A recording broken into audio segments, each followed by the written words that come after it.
Hi, welcome everyone to our webinar today. We will start now for this event today. Let me first introduce myself. My name is Teresa Mathawapan. I'm the Deputy Executive Director of NIA, the National Innovation Agency, and welcome all the audiences. We are now today live through the Facebook Live of NIA channel. Today program is about the scenes from Thailand and Finland, strengthening entrepreneurs with innovative mechanism during COVID-19 crisis. And as you may know, we are all here facing this together on this COVID-19 situations, all over the globe. Each country is doing different mechanisms, uh, and measures in order to tackle this situation. And of course, even though we cannot be traveling so much right now, to protect this health disease, we would like to actually have this dialogue and collaboration to talk together how each country is doing and how what are the measures that they are doing. So today we're very excited to have together for the audiences this program of Finland and Thailand, and with the honors of two countries and the association affiliates that are coming with it. I would like to first welcome everybody to this program. And first of all, let me introduce the organizations that are joining with us today. So first of all, this program today, webinar, is organized by NIA together with the Finnish Embassy. NIA is the National Innovation Agency of Thailand. It's a public organization under the Ministry of Higher Education, Science, Research, and Innovations. And NIA is a government agency that has the mandate to enhance national innovation system towards sustainable values. And the missions include many mechanisms, including Thailand's national innovation system, creating opportunities, creating access to innovation infrastructures, and upgrading skills and innovation capabilities. And today we're going to hear more about that. And of course, another organization is from the Finland side is Business Finland. And Business Finland is a source of continuous innovations with global impact. And it connects international buyers with the right contacts and assists investors and companies with investment opportunities. And Business Finland has many services, including data collections, opportunity analysis, matchmaking, entry alternatives, location management, and setting up a business. So with that, and also together today we have with us a speaker from True Digital Park, TDPK. And True Digital Park is an infrastructure. Actually, it's also physical and virtual ecosystem community. It's a big complex sitting in Bangkok, where at the BTS called Punnavithi.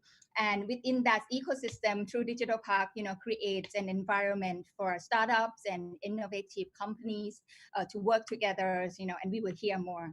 And with that, let's go to the programs. First of all, we are very honored to have with us Her Excellency, the Ambassador of Finland in Thailand. And, she would give us some opening remarks. So please give a warm welcome to Her Excellency Satu Suvikari Klavan.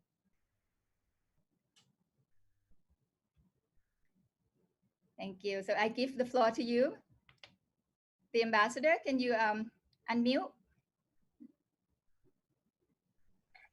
Yes, well, good afternoon, everybody, and good morning to those joining us from Helsinki. Let me start by thanking you so much, both at NIA and at Business Finland, for organizing this.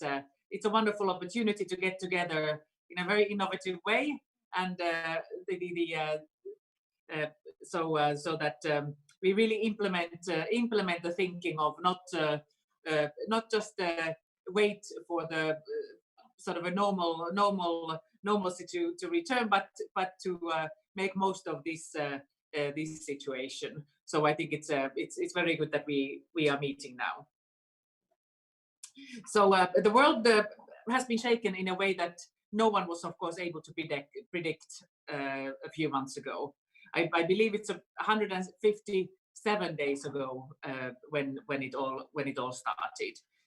we were living in the age of the old normal, happily sharing tables with strangers in restaurants, attending business meetings, and flying abroad for holidays and other purposes. Totally normal then, something that we can't even think about at the moment. As we are now in the threshold of recovery and trying to figure out what new normal means to us and to our families and the businesses and the societies around us, we are all forced to keep our minds open for new things. So this is a great opportunity as well. It kind of pushes us to be more open and more creative. So it's a good thing. And in today's webinar, we are talking about entrepreneurs and innovations. Of course, innovations doesn't happen in vacuum. For innovations to happen, there needs to be a driver, a need that has to be fulfilled. Innovation is the key driver for societies to rise from the pandemic. I think that is something that all of us have already realized, and a number of different kinds of innovations have taken place all over the world. And to the larger extent, the new normal is still a mystery to all of us, but we do know some of its essential building blocks. Consumer behavior will change and has changed. The daily life will be more online, most probably, be it shopping, learning, or entertaining ourselves. Tourism will certainly rise again, but also that will change. Different demographics will travel perhaps to different destinations and consume different services compared with before. Traveling in all its forms, be it commuting to work or attending a business seminar, will also change. The way we work, the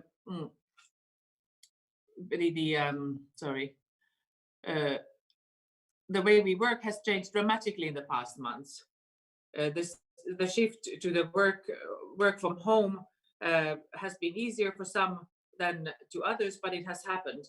And I must say that I've been very, very impressed by our societies, both of our own working place, but also societies in Finland and also in Thailand more generally, how quickly we were able to take this leap and change to this online mode, and even to make some procedures more efficient than before. Now that we are working online, using the different tools like today. So there will be an increasing amount of needs for new innovative solutions in all fields of business and life. This creates a massive business opportunity for those who are open-minded, those who are capable of thinking outside the box and understanding what the customers really want. In other words, for those who are innovative. And I think that also when we are sort of responding to the many challenges of the society, we do need innovations, both technological innovations and others. And there also small innovative businesses can really help. The negative impacts on the societies in terms of unemployment, in terms of increased marginalization, unfortunately, all of these happen all over the world and call for innovative solutions. Or just to give an example, domestic violence unfortunately has increased hugely in these times of confinement, and but there have been also technological solutions identified to help the potential victims and how to reach them. So sort of a society or the governments and businesses really need to put their hands here together as well to find the most effective solutions. Finland is a very innovation-rich country. Throughout centuries, the Finnish people have had to outsmart the harsh nature and hostile weather to survive. So some people think that this explains why we are today doing so well in the sort of international rankings on innovation. For instance, in the Bloomberg Innovation Index, we are the third most innovative country in the world, and also ranked number 1 in the Global Innovation Index published by World Intellectual Property Organization. We are very proud of this. Being a small nation, we are very proud of this. So I think that this sort of our historic background combined with our education system has something and a lot to do with this. And of course, the innovation, the education system is free for all and covers Finnish people from early childhood education to multiple university degrees. Our innovation system is very much based on the education system. Our education is designed to give all children, the best possible skills for life, so that it's good for all children when everybody has the same opportunities, but it's also good for the society and utterly important for the whole society to give everybody chances, so that the pool of expertise in the society is widest possible then once these children grow up. The ability to be creative, to challenge, to question, and to think outside the box are the very essential requirements for innovation, and something that increasingly is being paid attention to also in the basic innovation education system. The Finnish innovation that is particularly relevant for Thailand, I think, are in the fields of health, smart energy, and education. To give the key examples, Thailand has a rapidly aging population like Finland, which challenges the capabilities of the existing medical care providers. Solving the huge issues of energy production without fossil fuels and the ever-increasing plastic waste is another set of problems that need to be responded with innovations that fortunately we have innovations to offer. And of course, remote learning as another example. It's an example of that became overnight one of the hottest topics in the innovation field with the corona pandemic. So these are all where Finnish innovations are already in Finland, and we would very much like to see expansion of this. Of course, corona-inspired innovation is happening in Finland, as in many different fields. Finnish companies have been able to switch very quickly to the work from home mode, largely due to the innovations in the field of remote work as well, different tools and methodologies. The embassy here, we support cooperation between innovative companies and organizations in Thailand and in Finland. This has been one of the, I think that the inspiring fields of cooperation also during my time here in Thailand. I've been here almost 4 years, and my term is now coming to an end. And I'm very happy that one of the last events here are with NIA, who has been our very close partner all throughout the year. So I'm very happy to have this occasion to once more cooperate with you. And I think that this seminar is also a very good and visible way of implementing the memorandum of understanding that was signed between the NIA and Business Finland previously. So I hope that this seminar will offer all of you valuable insights into innovative mechanisms in both Thailand and Finland. So it's a great pleasure for me to once more welcome you all to this seminar, and thank you so much, all of our co-organizers and all of our own personnel here at the embassy participating in the organization. Thank you very much. Thank you, Her Excellency, so much on your speech. It's an excellent speech, and we'd be very glad and happy to be working with you during these years that that you are helping us in supporting Thailand and Finland organizations. So with that, Her Excellency have said it all about the situation and what each countries are tackling, and of course we want to learn from each other. So let me now again welcome all the audiences. We have now gathering audiences through our Facebook Live on NIA channel on today's seminars on Finland and Thailand of the situation of entrepreneurs during this COVID-19 crisis. And let me now first go to all the speakers. We have very honored 4 speakers today from Thailand and from Finland. And let me first, during this time, give an introduction to the speakers that we have today. So from the Finland side, first of all, I would, give a short background. Uh, with us today is Mr. Yusa Susia. He's a Business Finland, the head of region East Asia and India, APEC. Mr. Yusa, based in Beijing, China right now, and is heading Business Finland's East Asia and India APEC region. That has 12 offices in 8 countries with 7 internationalization professionals working in export promotion for Finnish companies.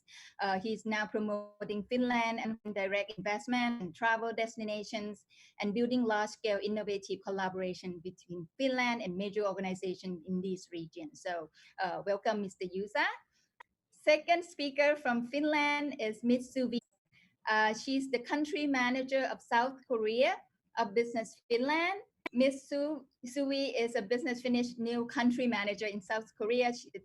She worked for Business Finland services to SMEs in Finland. And when the government of Finland decided the crisis support for small businesses, about 800 million euros were channeled through Business Finland. So Suvi is now part of that management team, and managing this support and organizing this crisis support in practice. So we're gonna hear from her. Third speaker from the Thailand side is Dr. Panat Chairat from National Innovation Agency, or NIA. He's our executive director. Dr. Panat has been recognized as a country pioneer in the fields of foresight and innovation management. And of course, during his terms in NIA, he's done many initiatives. And as a program leader of Startup Thailand as well, the national startup promotion platform, he has brought a national awareness on startups and innovative companies to the public and established a national level policy to make Thailand as an open area for startup and innovative company, and not only in Asia region, but also for worldwide. We're gonna hear from him. And last but not least, of course, from True Digital Park, Dr. Man Wuttipong. Dr. Taris is the GM, General Manager of True Digital Park. The True Digital Park is Southeast Asia's largest ecosystem in the heart of Bangkok. He's responsible for new business product commercializations and partnership, aiming for building True Digital Park to be a global hub for innovation for building startups and multinational companies, incubators, accelerators, venture capitals, and public sector together under one roof. So we're gonna hear from him how he's building up the ecosystem during this time. Okay, all right. So without further ado, again, welcome. We are now live on Facebook Live. After the talk, then we have Q&A sessions. So just for the audiences, you can put your comments and your sharings or your questions in the comments box of the Facebook Live, and then we can try to answer your questions at the end of the program. Okay, so let's get on to it. We're gonna hear and scenes from Thailand and Finland of how to strengthening entrepreneurs with innovative mechanisms. And this is gonna be more like a panel discussions. First of all, I like each of the speakers to help us understanding the measures. So let me give the first question to Dr. Panat Chairat.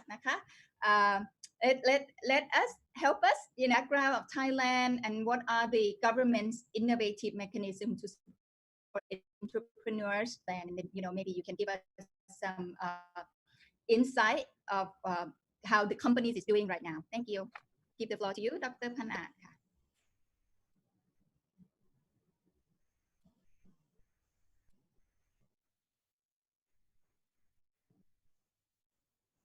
Thank you. Can you hear me? Yes, we can. Let me brief you about the current situations regarding to COVID-19 in global scale in the region, including Thailand. And then I will briefly describe the situation that we are approaching the situation in the areas of entrepreneurship and the relief and supporting scheme for entrepreneur and also startup regarding to innovation. Let me brief you about the current situation. You see that at this moment, there are at least 3 groups of countries, the countries that are coping with the increased numbers of the infections. The second one is in the stable or we are already approaching plateaus. Thailand is in the second area that we are approaching the plateau, and we are trying to go down from the plateau into the third groups of the countries that the situation is getting better and heading to recovery stage. So in that sense, you can see that there are a variety of number of infections depending on the countries. Let me brief you about Thailand. This is the current situation in Thailand. Today, we have 0 cases for the residential in Thailand. We have 1 cases in a returnee from abroad. This situation has been going on for the past 1.5 to 2 weeks. In the sense, it's looked very good. We are under control in terms of controlling the new cases. At this moment, we have around 3,000 infection rate, and 2,900 already recovered. Seems very impressive in the sense. But if you take a look on the current situation in Southeast Asia, we are still very cautious regarding to the number. At least 4 countries, Singapore, Indonesia, Philippines, and Malaysia, the increasing rate today is a bit high, ranging around 300 to 600 cases for each country today. Apart from that, you will see very low amount of new cases in ASEAN. So in that sense, we have 2 scenarios in ASEAN. A group of countries that's still facing with increased numbers of the infection, while in Thailand we are under control. But in that sense, if you take a look on the measures that the government, the national governments, has been done since the end of February, you will see that we are approaching to the lockdown slowly. Before that, we introduced work from home initiative among public and private sectors. For example, as a public organization, we are working at home at the 3rd month. This is a new phenomenon among the governmental agencies like us, that around 90% of the employees work at home. This accelerates the digitalization of our work life. But at the same time, when the government introduced the lockdown, people face the uncertainties on the economic situation, job losses, and also business closed, particularly in hotel, restaurants, and catering, including the airport. So in that sense, we are working on a recovery phase. At this moment, we are under the situation that we are trying to relaxing the lockdown into a 2nd phase to the 3rd phase. The 3rd phase should be the recovery phase, which is we are considering it for the next 2 or 3 months that we can return to the normal business with a new normal. But recently, we just opened the shopping store, department store, and also the gym. So people start to return to their normal life with a new normal. Everybody are wearing a mask. In a sense, I think most of Thai people just walk around the street. They are all wearing masks, which is a good sign, because after COVID-19, we still need to face with the pollution, so-called PM 2.5. So in that sense, we are going to approach the society that's a mask society, not only for COVID-19. Let me brief you about the entrepreneurial scheme and also the situation that we are trying to mitigate the risk of the economic collapse. In the beginnings of the situation, we start to think about how we can support startup and also tech companies that they could help to fight COVID. The first way is we focus on how startup and SME that working on technology that can help to fight COVID in 4 specific areas. Tracking system or tracking innovation. The second one is online application regarding to support telemedicine or telehealth, because we would like to migrate the patient that they need to travel to the hospital into the telemedicine 250,000. This is very important because a lot of Thai people, they are already approaching aging society. We are not that young countries, we are a very old country in a sense. In that sense, we would like to separate non-communicated disease patient that they can stay home safely and look very good on their health. That's why we ask startup to support the schemes on telemedicine. But at the same time, we would like normal people to live their life when they have a lockdown, a normal life. And you will see a phenomena in Thailand, the delivery system, the logistic startup that's work alongside with a corporate that can help people to live and work at home. And the last one is on the mitigate risk regarding to the raw material that affects the way a patient being treated, like the alcohol marks or the medical instrument. So we joined hand with a Federation of Thai Industries and also AI company to create the supply chain management AI system to help to mitigate such a risk.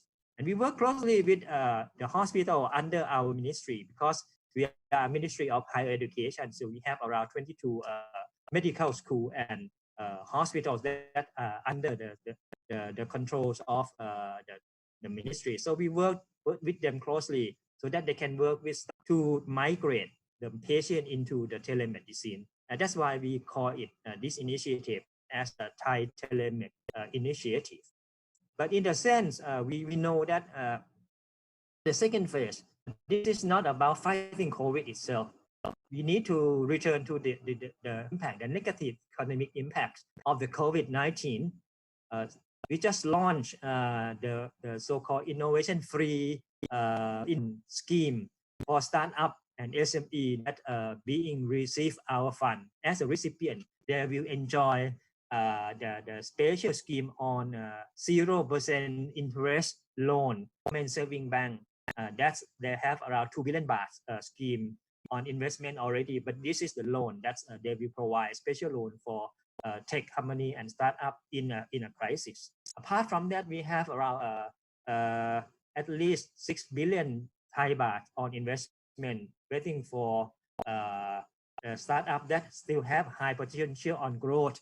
And we just launched the government and private initiative fund, InnoSpace Fund. They provide a seed fund for such a startup. This is a financial scheme support that already in place for the past two months, and it will be going on until at the end of this year. The second one is not about financial support; it's about market and expansion, and also recreation and market when the situation recover. That's why we need to prepare a new market and expansion for startup company in order to increase and prohibit promotion, because this year and next year, I believe that the new graduate in Thai university will face a very hard situation and new jobs. That's why we introduce in-campus entrepreneurship program for our students. They can receive our initiative funds to set up a new, at least they can help to support a new economic leaders or entrepreneur that they can be a co-founder when they start in the specific situation like this.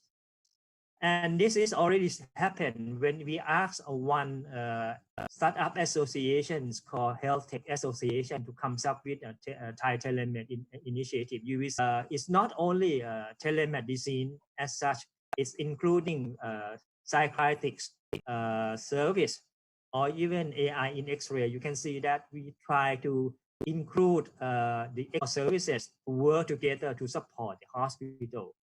That's why we call telehealth initiative. And you can see that at this moment, there are quite a variety of startups, around 40 each startup that working on this platform. And I believe that we can working on the possible collaboration in the near future between Thailand and Finland tech startup in medtech and health tech. Is focusing on at this moment on screening, basic in introduction to consultation medicine, preliminary diagnosis, patient care system, medical logistics, management, documentary, digitalizations, online meeting. You can see that this kind of things that we would like to keep our good startup in place by introducing one big platform, so-called Thai telehealth platform. And this is the way we try to mitigate risk on the COVID situation at this moment. Back to Kun Theresa. Thank you very much. Dr. Phan-An. Very brief and precise support mechanism, I think, and we can see that it's a situation that there's support of funding, but also other market mechanism to help the entrepreneurs or startups during this time. But of course, we like to hear from the Finland side as well. So let me go to Juuso, Mr. Juuso, on how the Finnish having their mechanisms, or how Business Finland have their measures or supportive things to for the startups and companies during this time. So the floor to you. Thank you very much, Teresa. Thank you very much for your kind introduction, and especially organizing this most interesting webinar. So congratulations on that. So for me, this topic is, of course, like all of us, very close to my heart. I've been here in the Beijing starting, when this COVID wave started. So I've been going through this with our teams here from the first day. And now, of course, how things move forward, we are also now starting to see how we go out from here to the phase as here in China it's opening. So it's been extremely let's say 5 months to see this whole process going on through, and giving, of course, very much insights to us. One interesting topic I would like to share with you is that, interestingly, the COVID pandemic has not in let's say, our customer contacts and the number of those. Actually, we have been experiencing increase in our customer numbers. And also one interesting thing is that one of those interesting topics is that we have lots of new customers also coming in. Of course, like that we have several, let's say, mechanism and measures that we have been taking. And of course, when companies have need for services and help, so they reach out to this kind of organization as Finland has Business Finland. But anyways, and the topics that we have been talking with the companies here in the markets, and if new businesses, new contacts, how to build businesses after this COVID. So very interesting in that sense also. One thing that we have also noticed is that definitely like we all this at the same time or separate time, we really need tools that we have been taking. The first I would like to touch is definitely the special COVID crisis funding for the companies that we see in March. Understanding the situation and having the understand from the companies also, and that definitely is maybe that we have been taking. I just touched a couple of topics on that because we will be hearing my colleague Suvi will be talking a little bit more in detail. But first of all, the target, if we think about this big measure, it has been to realize and to develop and adapt their solutions, products, services for after COVID and move into the new normal. So basically, okay, we are all in the situation of COVID falling on our heads, but now what we needed to start thinking very fastly is that this will anyway move, this will change things, so how to survive. So to grab the new business opportunities that are emerging and developing after this COVID, and many of those areas go to the digitalization and that area, and that has of course been one of the big topics on how to develop that. We do understand that not all business models and products can be digitalized in full, but with our help, the companies have been able to develop their operations so that they are still functional and do profitable business, even if some parts of their operations are challenged by the COVID. So in other words, very fast, like a business model adaptation where this funding and the advice related to the funding has been like seen success already these few months. Then maybe something that I still want to touch on this is the operation, how we could operate this 25,000 companies and 800 million euros that was distributed. Is the process is going still on, but major of that it has been like applied and the applications has been handled already. Is that we have, of course, the major amount of that has been like handled in our Business Finland headquarters, but also we very fastly create the full Finland regional office collaboration there. So all our regional offices in Finland are also in the process. So we took the funding application process and handling process also close to the companies. So the timing is crucial here. Just one detail, the companies were able to start the funding since 19 March, and the first funding decision was already made on 20th, so one day after. So fast operations there, but so we will be telling a little bit more on that. Then a few other topics I would like to still bring into the table and to the discussion is that, you know, the update current solid information is crucial at this type of and we organize very fastly, very systematic way of getting company voices, company information from Finland, but also globally from all of our 40 countries. And not even that, because our partner in Team Finland, Ministry of Foreign Affairs, is operating almost in 90 countries. So we had even wider spread of how to get the information from the customers. And in these few months, we have been running like 3 big rounds of surveys among Finnish companies and understand the company's most urgent needs, but also their longer term needs and needs for service requests. And then based on these, we have been doing in all 40 countries these like country plans and see what is our action plan for the post-COVID. And this has been like very useful tool for us to collaborate with the ministries in Finland and also us in the market.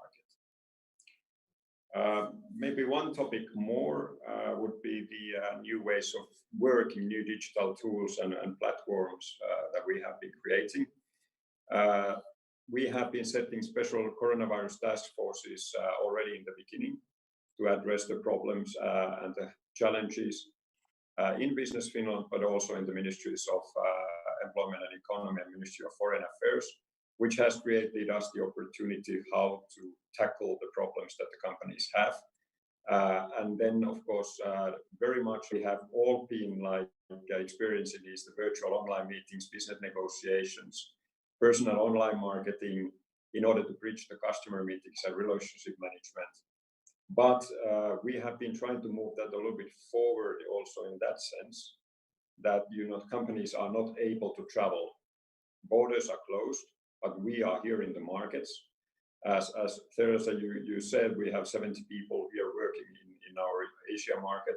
So we have been trying more and more be let's say, representatives to the companies for the discussions in the markets, which is, of course, we are public players, so we need to know we are moving there. But this has been very useful, this like closer operation with the companies and being like representatives then when we need to make the connections physically, if it's possible, or virtually here.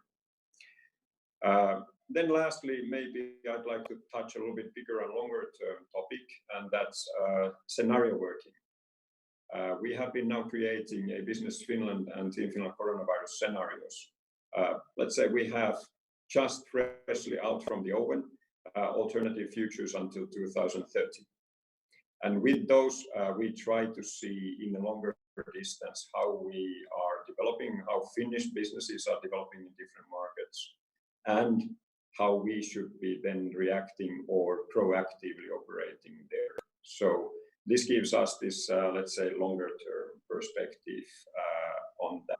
Basically, maybe if I just took these, and then we will be having the second round, right? We have questions. So we can cover a little bit more of the topics there. Sure. Thank you, Yusa. Thank you very much. I think that's a very capture everything, an overall picture. Of course, funding, major support, and that how you use the representative in each regions in order to go into the market, right? Because the company cannot travel, and how the company need to adapt to the new normal of digitalizations of the services that they have, right? And so I think that's quite good. And also you talk about there's a task force in Business Finland and also the Ministry of Foreign Affairs and other ministry, right, together and help support the company in order to tackle this post-COVID economy as well, right? So very good. Also on scenarios, let us hear more. Then on the practical side, I think from Suvi. So Miss Suvi Sundquist, the country manager, the newly appointed country manager of South Korea. So let me give the floor to Suvi then, please. Yes, thank you. Hello, everyone. Sawadika. Oops. Can you see my slide now? You can see your slide. Yes, thank you. good. Nice to meet you. My name is Suvi Sundquist. I've been 2 weeks the country manager of our South Korea office, but this spring I've been working here in Finland on Business Finland's crisis funding for the coronavirus, and I'll share some practical insight on what we did. So economists advised our government to act fast, save the small businesses. If we let the small companies fall, that would have a lot of devastating effects to our economy, and it will take a long time to fix them. So that was their primary advice: do it fast. Then, of course, the question for government is, how do you channel the money? How do you actually spread it to the companies? And Business Finland is obviously one of the choices, because we already do company funding. So our initial setting was to give fast response to small and medium-sized companies in a situation of crisis.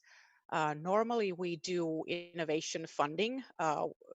In that operation, we get about 5,000 applications per year, and we already started to see, as this crisis started, that companies started to reschedule their plans, even pivot the startups that we're working on. And then we've seen some new topics related to the COVID crisis, like health tech solutions, etc. So even in our normal funding portfolio, we started to see this evolvement, that the companies started to replan how they need to run their business now and in the future. But the actual crisis funding then, initially we were grant companies, and we were able to make the first funding decisions on the same Friday. So we had the money moving fast. So I suppose in that sense, we've been a very good tool, and just one tool for the government, but obviously one way to channel money to small companies. For us, that also meant that we had to ramp up a crisis organization within our organization, and 28,000 applications compared to the 5,000 that were really kind of equipped for, posed us a very big challenge. But now we're at somewhere 500 million euros granted out to small companies. And we also work remotely. So we've done all this from our homes, from our home couches. So digitalization has been a very important tool for our staff as well. The criteria we've set for companies is, of course, that it needs to be registered and operative in Finland.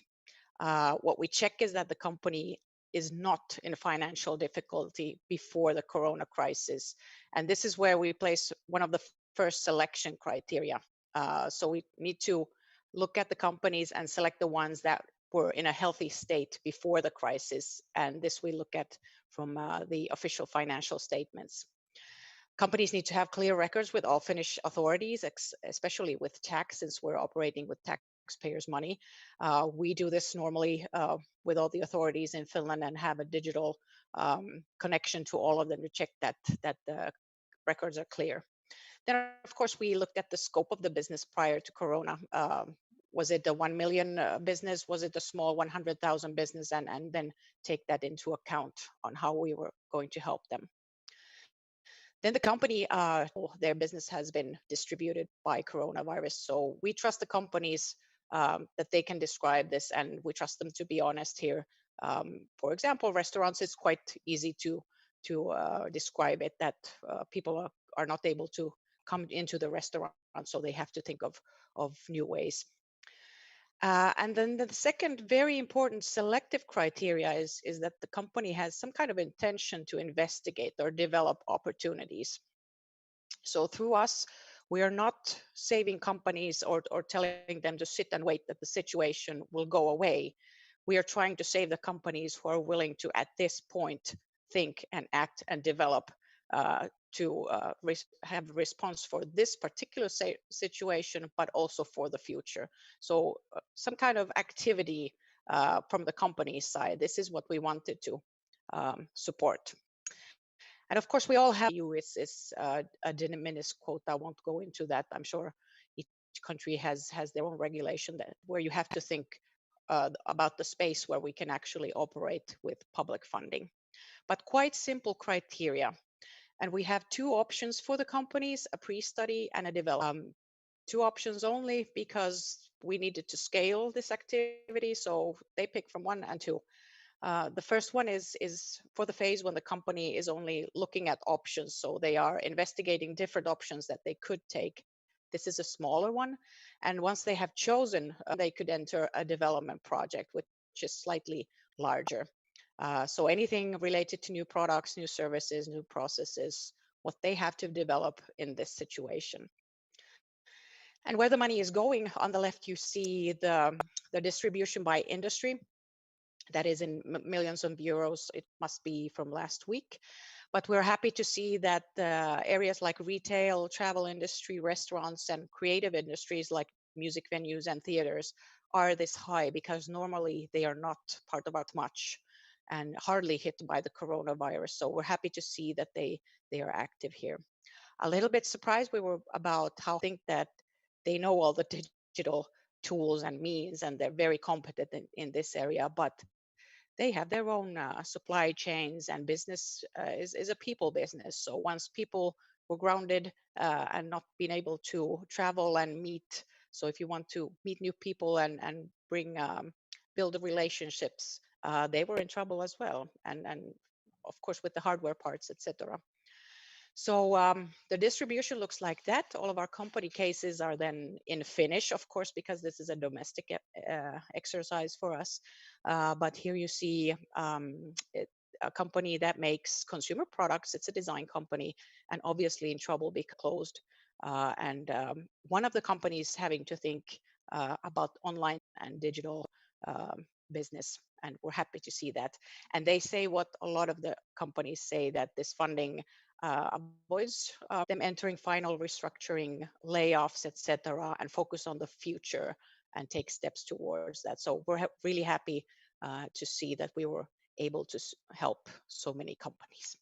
You can find more information on our website if you're interested, and of course happy to answer any questions that you have. Thank you. Thank you, Suvi. Thanks very much. I think we understand more in practice, how you manage this and operate this. And I think it's a very good, intake to say, hey, we need to save the small business and, do it fast, right? And you can manage to do this within basically a week from the beginning of announcing the funding until, giving the funding out. And I think what's also good about the criteria is that the company or the startups also need to think about how they would tackle this crisis. What are the opportunities they think they can do, and what are preventive measures. And it's like, it's not only giving, but it's to have them think about how to save themselves, right? Not just from the government side. I think that's quite a good intake. And I also see that it's the same here. Even software company or software industry in Thailand, struggling from them as well. Even though we thought, oh, it's digitalization in this period, and we thought that they're going to be doing so well, but it's actually some of them are the opposite, right? So thank you. Then we come back on the second round with you. So let me go to our fourth speaker, Dr. Tarit from True Digital Park. So he's so that Dr. Tarit can share with us, what do you think are the things that the Thai entrepreneur startups are doing, and how do they adapt right now, since with the community that you are working with. So let us hear from Dr. Tarit Ka. Hi there, Her Excellencies, Dr. Panat, Business Finland Management, and also Khun Teresat. I think it's a great session that we come together as a binational discussion on what's going on in our countries, and perhaps we can learn from each other. Like Dr. Panat already mentioned, and also I actually learned a lot from the slide decks that Business Finland has shown. I think it's quite clear that everyone I mean, from the perspective of the private player like us at True Geopark, we are the ecosystem builder. So we reach to the different kind of players in the ecosystem, not only the tech corporates, locally, international startups. And what we've seen here for the past 3 months, I think, is all the pain and suffering from the lock that has caused the business to stop, prevent the business to have access to the market or the customers, and also cannot expand because of the how could you do that with the lockdown and also with the tight budget. I mean, I would like to think it this way: to survive, you need to look at the different perspective of the business, and those are the revenue, which is very much limited these days. I mean, COVID is really the catalyst of things, right? It is not only like everyone is trying to say that COVID is the catalyst of the digital transformation. For me, I also think that it's a catalyst that speed up the problem startups already are facing. So, I mean, in the usual time, a startup these days, they are struggle to expand the business timely and also productively, and not even mentioning to find alternative revenue. Also for the cost side, pretty much the scale up cause a lot of problem. They need to pay a lot to rent the space, and also for the people to get the good people in the team. That's also another problem. Cash flow management is another thing. A lot of startups have been promised funding from the VC or from whatever sources they are promised to be, and with the COVID, these are also halted or prolonged. So all of these problems have been sped up by COVID. So in order to cope with the situation that as we are observed right now, so they need to be very innovative to manage all of these problems. They need to be very innovative to find a new product and service in order to offer the different product in order to just have hope to gain a new market and earn the revenue enough that they can survive. They have to lean down the operation so much, save wherever they can, balance that with the revenue that they have in order to, survive day by day, and then manage the stakeholder, the investor, just trying to lengthen the runway that they have. I mean, all this is not easy, and I mean, it's great enough to see the government has hand to lend the support, but the question becomes the sustainability of these solutions. I mean, I have a little walk at the information given by Business Finland that the crisis funding, the top part of it went to the business that suffered the most. But if you look down there, the bottom of the graph is education and training, which is actually one of the focus business that I believe Dr. Panat also brought that up. The health tech and education are probably the two most important sector that we need to focus so much on developing right now in order to pave way for the future, because who knows how long this COVID gonna be, right? And the top part that received the crisis funding, it might fall in a couple months from now, hopefully not. But if so, all the crisis funding, I believe, gonna fall to the bottom of the graph there in order to pave way for the future. So all of these kind of things are very interesting history that we need to look into. For me, True Geopark has to look into this angle as well. And we are trying to offer different kind of support via collaboration, because we cannot do anything. We are just a private company, even we are sizable one, but we cannot really do anything without a partner. So for example, we are doing a lot of things with NIA. We have a district is a one-stop service for the startup and entrepreneur here on our campus. And we are in the process of developing the services, the consultation, the funding consultation, and also we're gonna do a lot of event that would do the knowledge sharing to the business that need of this at the moment in order to speed up the organization. Also quick money, but that quick money, they have a limitation on resources all around the world. At the end of the day, after the quick money like grantings or financial scheme that support on mitigate risk, then we're talking about loan. But after that, I'm thinking about after 6 or 9 months in the near future, we need to prepare for a new scheme for recoveries and prepare for the companies that will be bankrupt. We cannot help the companies, particularly startup and SME, for 100%. This is the fact. But how we can reduce the risk to lose them. In a sense, I think not only financial supporting will help, but also the sectoral development in a different way. I would say that we're talking about disruption all along, particularly among startups. What really mean now, disruptions already disrupts the startup themselves and SME. It will change global value chain a lot because at this moment we already experience that some leading manufacturing countries already shift their own global value chain all around the world, particularly in Asia Pacific. This will affect the way so-called manufacturing and production all around the world being managed. In a sense, change the terrains of economic situation in Asia Pacific and also I believe in Europe as well.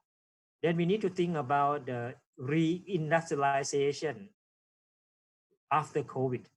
Not only financial support, but also how we can manage a value chain, which is already changed into digital revolution or transformation. That's the second one. And the last one, what will happen to the new graduate? Big chunks of them will find very difficulties on finding a new job.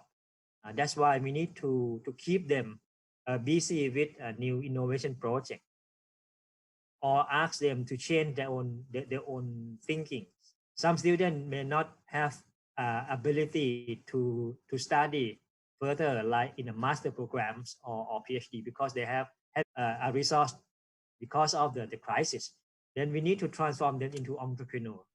I think we need to concentrate on 3 things: financing, firm capability, and the last one is on building up a new innovation leadership. Okay, great. Thank you, Dr. Phan Ak. You summarized, right? The funding, the banking industry also need to tackle this and see, what are the entrepreneurs think about the risk that they have, and then also the new graduates. I think that comes to maybe on the Finland side, Yusa, maybe you can, give your comments how, and for you, then I think I like for you to maybe stress on internationalize of it, and how you, because you've seen APEC reach each of the Asia countries or startups, what will be the industry trends that they need to look for, and how they can adapt to this. Thank you very much. And many topics was already touched there. I would like to continue from one that was said before. Smart man, that seems to be one of the main topics. The COVID severely impacted the supply chains and logistics. And what we are seeing here that this was trend already, but it's definitely getting more speed and wind into the sales now and being faster. So that's definitely one. Also maybe including the smart supply chain management that we need to see as part of that. So that definitely. In general, sustainable development and solutions have like more wind behind the sails once again. Not only like new ways of working or meeting, but we are seeing that also like in construction. I mean, apartment building. That is now when people have been stuck inside, and we have had the problem, for example, of this COVID spread. So what we are seeing, for example, here is that the new building regulations and also what people are buying are much more high level, let's say, apartments having the latest technology for and that of course creates a big opportunity, especially from Finland side. We definitely see, because we are strong in that sector, so we see. Maybe then understanding the time pressure here, so I would like to maybe share that we did one of the studies. We called more than almost 500 companies around in markets. The comments from their positively affected sectors from their point of view was, of course, health, well-being, pharma. This is like a no-brainer in that sense that, okay, there is a worldwide demand for PPE tests, hospital beds, ventilators, health tech equipment. So, but the main interest for them, their side, was that it's have been given a tremendous boost for R&D, research and development, and innovations. We see new products, we see developed products, and that market is, and that is very interesting.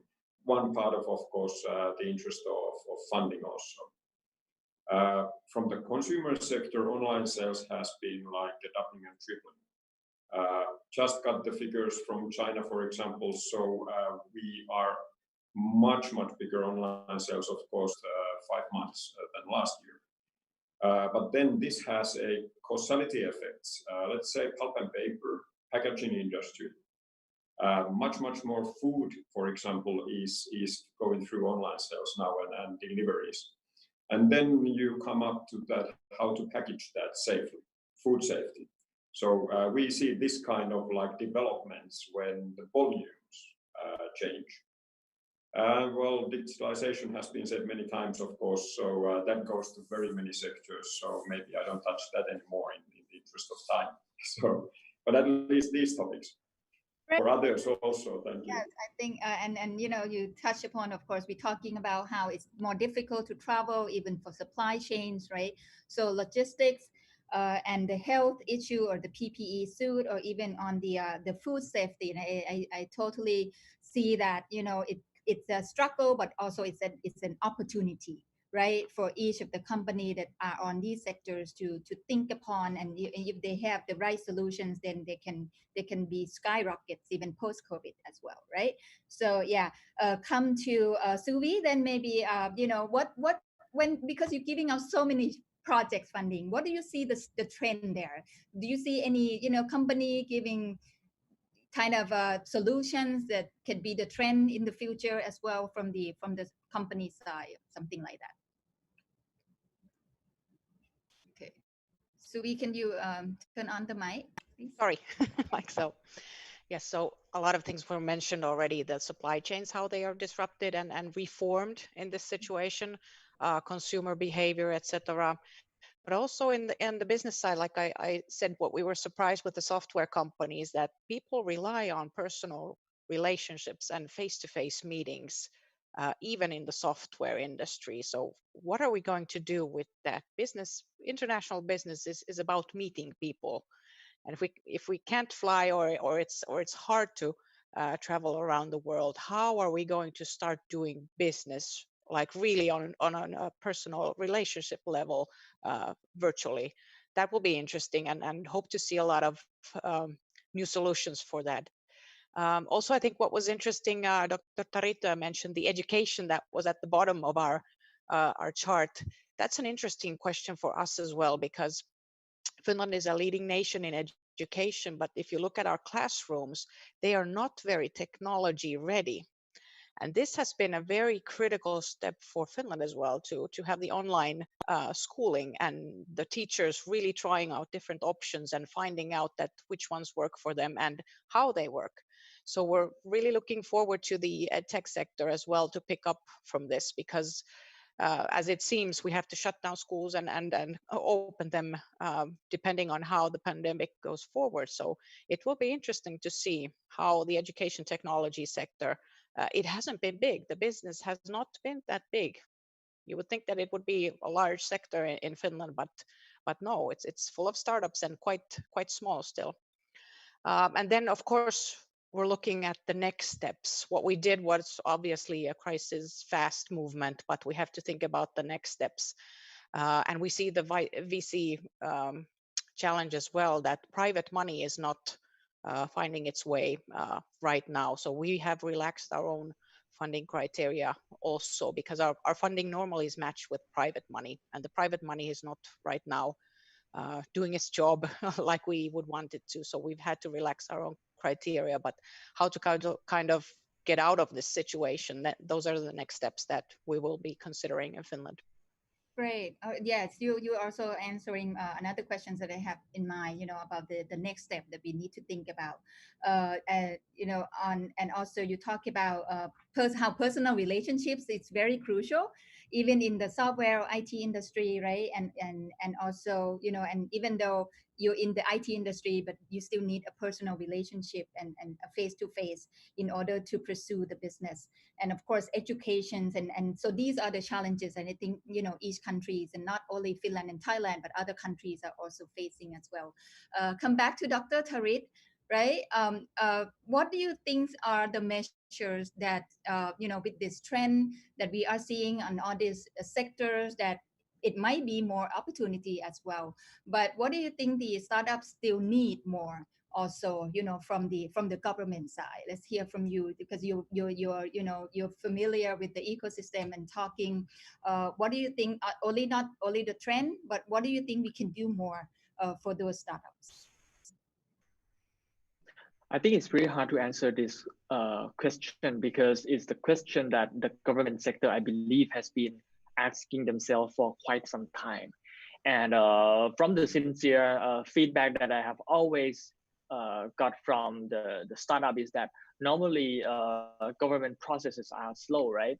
And there's quite limited on how the government could support. So naturally, they wouldn't go to government as a first place to find support. They would usually go to a government in the time of crisis like this. So that how the situation plays out normally.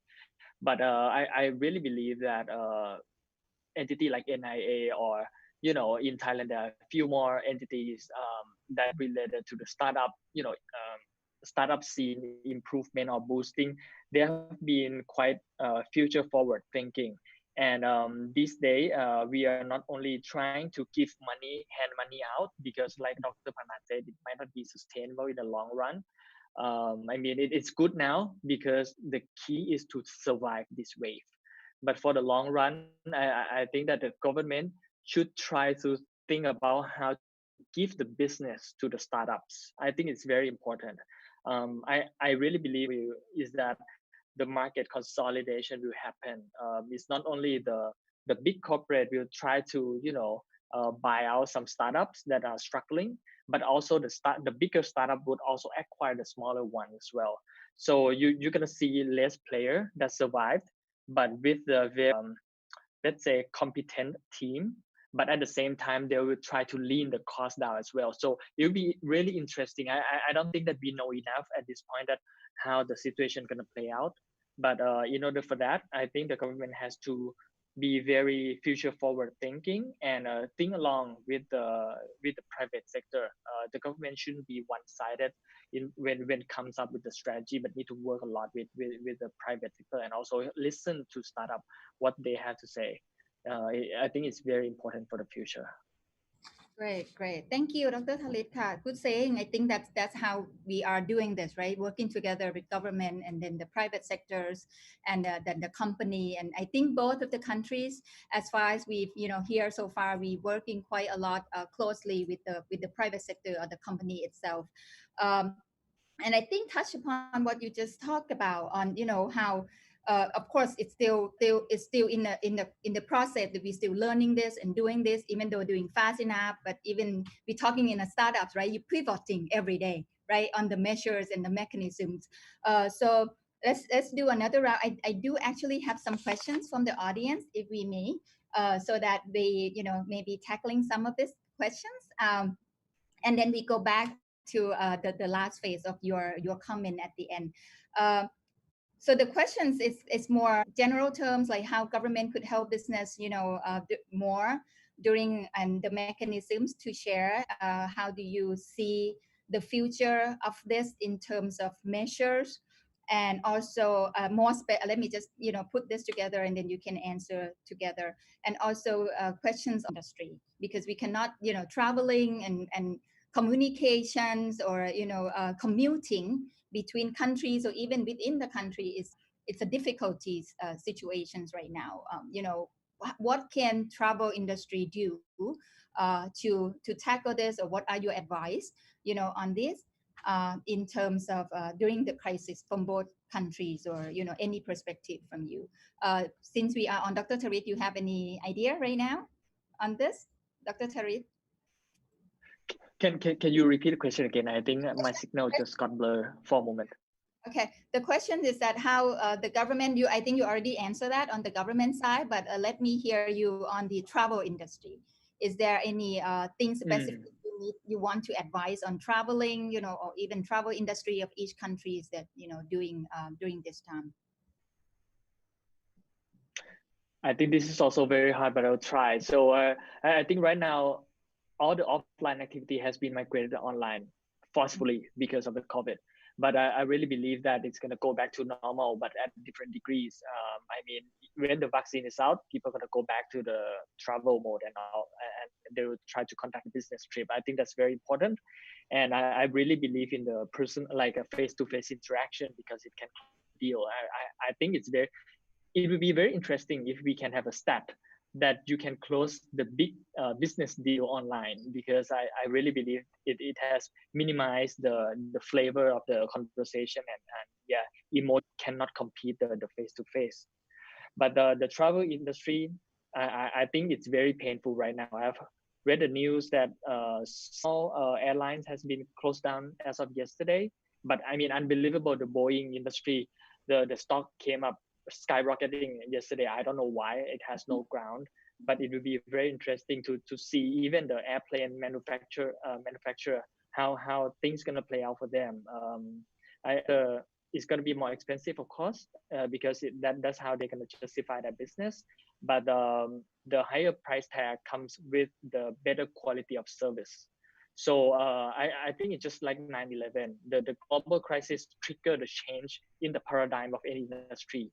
The travel that gonna get impacted by this. So and then people gonna adapt to it. People gonna adapt to it no matter what. So the players with the fastest response to the market, the player who adapt effectively is gonna be winner in the game. I really believe in the Darwin's theory, the survivor of fittest. You have to be fast. You don't have to be the strongest, but you really need to be fast. I think the travel industry players need to listen to this. Okay, right. Any other comments from, let's hear from Yusa. Any more advice? So the questions are two things. One is more general. What do you think, or what are maybe we can say, okay, what is Business Finland measures or mechanism that you think you need to do more in the future and a travel industry? Okay, so thank you. For the first one, the good side is here that we have been creating these measures and mechanism how we work. And now we are seeing, like, as we did touch the topic already, a little bit opening up. Now we're keeping keen eye on the possible second wave. And maybe we need to take the measures again. So, and then we are faster and more agile even from that. So we keep up the good toolbox as we have. But I did touch also this, that we are here in the markets and many companies are not. So I think that is very important for us all to understand how we can be, as I said, a little bit like representatives or spokespersons for our companies in the market. And there are different ways of, several different ways of doing that, where we can do in the public sector, talking with the government officials and talking with the companies in between them. So this is something that we really need to think more in detail. And then, of course, we have this travel sector. We are talking about the travel industry. So yeah, it's a pretty critical situation. We don't need to repeat that. That can be also divided a little bit like two in the industry itself and their survival. Definitely in this kind of situation, public interferences or coming in there and help is needed. But it's also time for service development, as it's happening now. contact building and deepening the contacts, because these virtual elements are there. And the number of webinars and image building is huge. I mean, how many contacts we have had in different countries with the travel agents and even consumers. So of course we can keep ourselves abreast of the things, as Dr. Tarif said, that we need to be fast. Everybody wants to be fast when things open up. One thing more there is maybe this future planning with different scenarios. So if markets start to open, how do we move forward with the business, with the industry representatives in each market? So it goes actually to pretty detailed planning also. Okay, great. Thank you. All right, and then let me go also, to finish with the Finland side. What is Sweet has any more comments on this? From the past questions, but also any advice on the entrepreneurs that are coming up with the projects for your funding? How would they integrate their opportunity together, and working collaboratively with other countries internationally? Yeah, so our economy is very export dependent, and that is our worry, that in a crisis situation, all the countries kind of turn inwards and concentrate on their own issues. So I think that is a challenge for us to do our part and build the relationships with our friends around the world to find common solutions. We have to get out of this together. No one can do this alone. So that would be kind of my main priority. In Finland, of course, we work with all the other funding organizations and private money as well. It's kind of funny that the venture capital is supposed to be risk money, but they are very cautious at this time. So I'm sure it needs a lot of trust building also on their behalf to get the money moving. Travel industry, we actually have a webinar next Tuesday, which I intend to go and listen how we're going to respond. It's obviously a very critical situation, but I know they have been working on how to open up. As they get to open up, how do you do that? Maybe you can't take in as many travelers into a hotel, and what kind of measures do you have to take care of in terms of health, etc. So they have been thinking about how is it going to be different when the world opens up. Maybe it will never be the same, but work towards that. Works toward the new normal, right? Yes. Thank you. All right, and let me finish this round with Dr. Panat. Then, what do you think? Also, other speaker has talked about scenarios and foresight, and of course, NIA is doing foresight as well. What do you think are the next future of work that we can do, and what are your pointers that you can give to the startups during this time? As I mentioned to you earlier regarding to younger generation that's going to graduate from higher education institution, this is another crisis, I would say. There are around 300,000 up to 400,000 a year of younger and new graduate in Thailand from almost 200 universities and around 800 vocational colleges. So in a sense, we are the middle-sized countries, and we heavily relied on a global value chain, mainly on automotive and electronic industries, including services. COVID-19 already affects the way global value chain, as I mentioned to you earlier, and also the hospitality industry in Thailand. So in a sense, we are export-oriented, and at the same time, we are one key strategic countries on tourism industries. Aviation business already affect a lot, even our national airlines. In that sense, job creations on the existing industries may be a bit difficult for the next couple of years, while a new approach on building up a new business and entrepreneurial endeavor may support as an alternative choices for some or all. So in that sense, I think we should raise the concern regarding to young entrepreneurship among the universities. That's the first one. At the same time, think globally. I do agree with our colleagues from Finland that this is the global effect.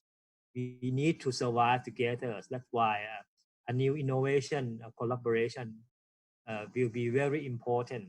We need to survive and pass through this COVID-19. But after that, we will have another challenges on a new wildcard of the world. I believe that the world will change a lot, but in a very uncertain way.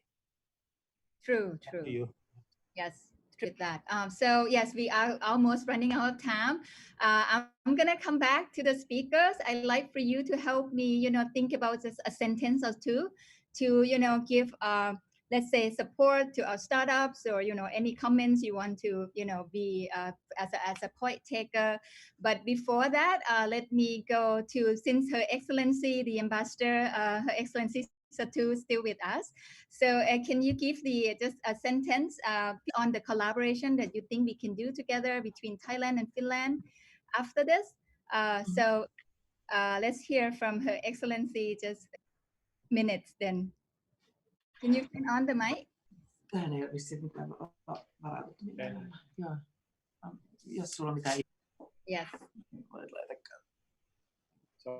Okay, yes. But thank you very much, and thank you all so much for this, for your excellent insights and thoughts for the future.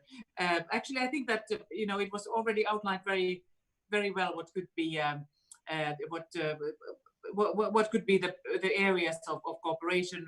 Lots of issues were identified there, but I think that in terms of sort of a concrete follow-up, we can look at the normal. I would be very happy to host during my last weeks here an event that we could get together and really brainstorm. But I'm afraid that perhaps might not still be possible during my time. So what I would suggest would be to have a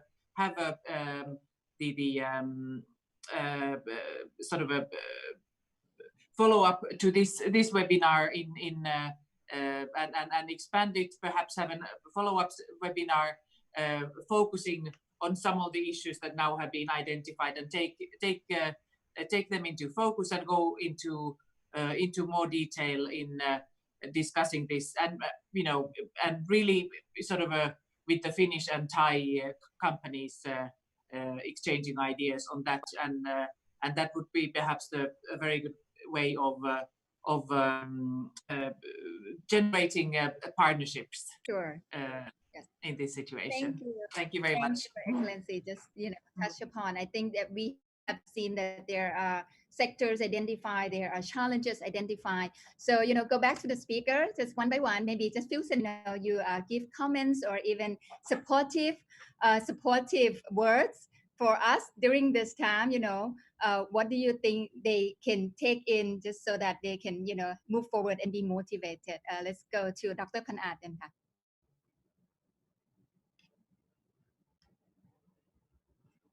Thank you. I think you can always look on the bright side of life from this situation. COVID-19 may be a wild card for the global citizen, but at the same time it will create another new opportunities depending on the way you look upon the worldview. We need to move on, and let me join hand and move along this together. Thank you. Great. Thank you. Let me from the Thai side first, then Dr. Tharit, any few words? Hey, yeah, just a short one. I think it's a time of uncertainty, but if you stick to your value and you look around, a lot of support that people are willing to give to you. So I would suggest to get acquainted with the right people and try to act fast and try to survive this wave, and then you will find a new world for your business, for your friend, your family, and also your future. Yeah. Right. Great. Thank you. Yusa, any pointers? Of course. I echo a little bit like Ambassador now, because the memorandum of understanding that we have between NIA and Business Finland is great. enabler. And just moving with that to the action planning is a very good solid basis already that we need to just make the benefit out from that. But as in the event like today, so this underlines the need and the talks for good cooperation here. So I think that our organization's role is very crucial and in bringing companies together, and we are here in the market, so working together. The collaboration now is needed even more than ever. So definitely what we need to do is to shake hands and even more closely collaborate, and that will be like great help to our companies in both sides. Yes, great. Yes, and yes, Suvi, more pointers or any comments? Yes, I think when the companies are struggling, it's our job to bring in practical solutions. What they really expect is money. That's like the most practical thing you can think. But also in terms of just showing the way and confirming that we're going to get through this. We've from a government perspective, we've seen crises, we've been through them, and the world will be different, but we'll go through it. And we've had some amazing emotions in Finland, which you usually don't get in Finland, but we've had flowers delivered to our office. No one was there to pick them up. We've had heart emojis on social media, entrepreneurs crying on the phone because we've helped them in this situation. So that has been really nice, and we're going to get through this. Right. I agree with all the speakers. I think there's, the word here is trust. I think you mentioned that, and working very fast, doing and learning and pivoting all the time. And I think, we will go through with this. And of course, there would be uncertainty more in the future, but this will also prepare us, right? So thank you very much. I am very running out of time. Apologize but it has been very fruitful, and I hope, you enjoyed it as well. And until we meet again, thank you the audiences for watching. So, see you next time and have a good day. Thank you all the speakers. ขอบคุณค่ะ สวัสดีค่ะ Thank you. Thank you. Thank you. Thank you very much. Thank you so much. Good to see you all. Bye bye.